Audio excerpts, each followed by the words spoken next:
Hello again, my name is Rodney Reynolds and welcome to another video review. Today we'll be looking at the Arprotek mini system. The model number on this one is the S868. What is included in this package is the manual. You also get some software and drivers, the necessary cables, some screws and tie downs, and the cooler and the product itself.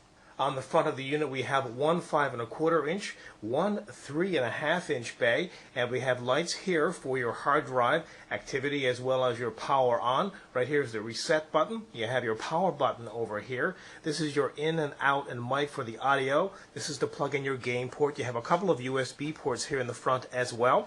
Over here you have a mouse connection if you want to plug a mouse into the front here as well. You'll notice here the front of this does look very sleek looking. And actually at the top of this you have a handle as well. This is very handy, of course, if you're carrying it or transporting it wherever you may be transporting it.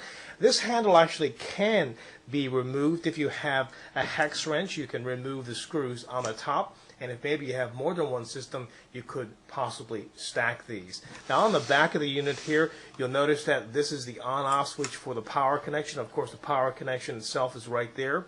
You have a couple of slots here to put in a PCI card and an AGP card. I'll tell you a little bit more about that a little later on in the video review. Right here you have your mouse connection, your keyboard connection, a couple of COM ports, your video connection, as well as a composite video right here, and then S video right here. You have a NIC connection right here, a network interface card connection right here, two USB ports right here, and right here is your audio connections. Now you can see right here as well you have a couple of fans, and these fans of course is to port all that hot air out of the case. Thumb screws are a theme throughout this case, and it does make it very simple to remove the side panels on the case. Looking inside the case, this is of course that 5¼ inch bay at the top and the 3½ inch bay right here, and there's actually another hidden 3½ inch bay where you put your hard drive. So you have your DVD, your CD-ROM or a combo, and of course you have your floppy drive in the front and your hard drive right here. You can see how I've got some things plugged up. The hard drive is installed right now.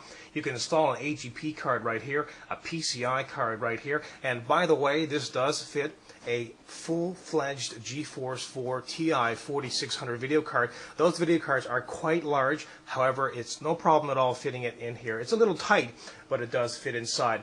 Right here is where you put your memory. It does support the new DDR memory, and further back here you'll see this is where your Pentium 4 gets installed. You have your ATA 133 connection here for your hard drive and your floppy connection here, of course, for the floppy drive. Now, if you can see here in the back, you have a couple of these little fans. If I can zoom in on here, you can see it a little better.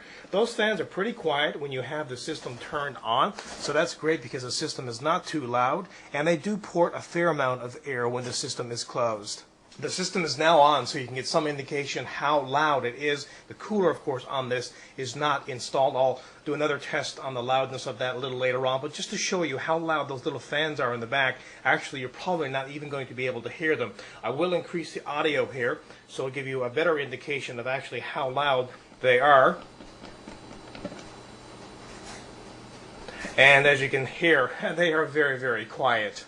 And this is the fan that's on the heatsink. As you can hear, it's really quiet.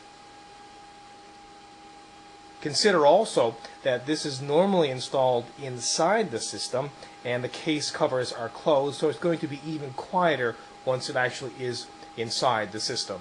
You just heard the noise level on the fan. This is the heatsink. It's kind of small, but it does do the job quite well. There's a copper core in here, and the rest of this is aluminum. Now, there's a right way and a wrong way to put this on, and you can see here that the copper on this side is a little tarnished, and it's not as smooth. That does not get installed onto the CPU. This part right here gets installed on top of the CPU.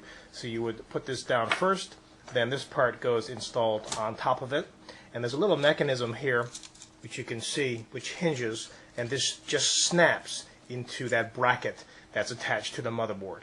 Just let me touch on some of the key features here inside the BIOS. First, I'll go into the advanced chipset features. In here, like many other BIOSes, it really shows you where you can tweak your AGP, your memory, and enable things like, in this case, your shared video memory if you're using the video that's on the motherboard itself. Now first I'll go into the DRAM clock drive control. This is again the memory settings. You can go in here and adjust it by the speed of your particular system, whether it be 100 or 133, or you can just do it automatic. Same here, you can do an automatic setting, or you can do a manual override and really tweak the memory. Going into the AGP P2P bridge control, in here you can adjust the aperture size, things like fast write and so on and so forth. Also inside this BIOS, like many others these days, is the integrated peripherals. You can go in here and enable and disable the IDE channels. You can also enable or disable things like the PCI devices. You can go in here, in this case we have the audio which is on board. You can go ahead here and enable that or disable that. Also inside the BIOS we have the PC health status in here. You can set a CPU warning temperature, and you can also set a system shutdown temperature. Basically the warning temperature will warn the system when it reaches that temperature, and the shutdown temperature will shut down the system when it reaches a certain temperature. Right here is the frequency and voltage control. In here is where you would go to adjust such things as the voltages on your memory, your CPU, your front side bus settings, your multiplier, and so on. I can go in here and you can see that it's very, very limited.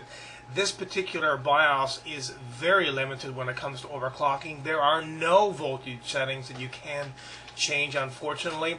And as for the front side bus settings, well, they're virtually nil.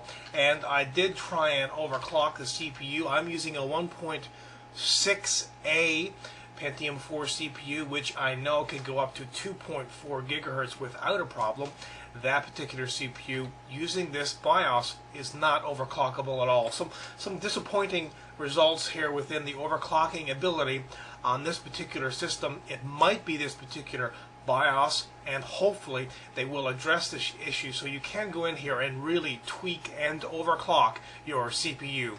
Overall, this is an excellent system. It is no good, though, at overclocking currently because of the BIOS limitations in the front side bus, voltage settings, and so on. So if you're buying this system thinking you're going to get a 1.6A or whatever and overclock at 600 or 700 megahertz, well, using the current BIOS, that's not going to happen. Now, why would you buy a system like this in the first place? Well, either to free up your workspace area, or maybe you're into LAN parties. Remember, this system does have that AGP card. It does have an extra PCI slot, so you can upgrade to a better 3D performance as well as audio as well. Now, on this system, as I mentioned before, you have USB 2, you have video, you have the NIC cards, you have the sound, you have the gaming ports. You have just about everything you're ever going to need in one system, and it's done in such a way that it's small, compact, lightweight, and certainly very mobile. Overall, this is a kick-ass product.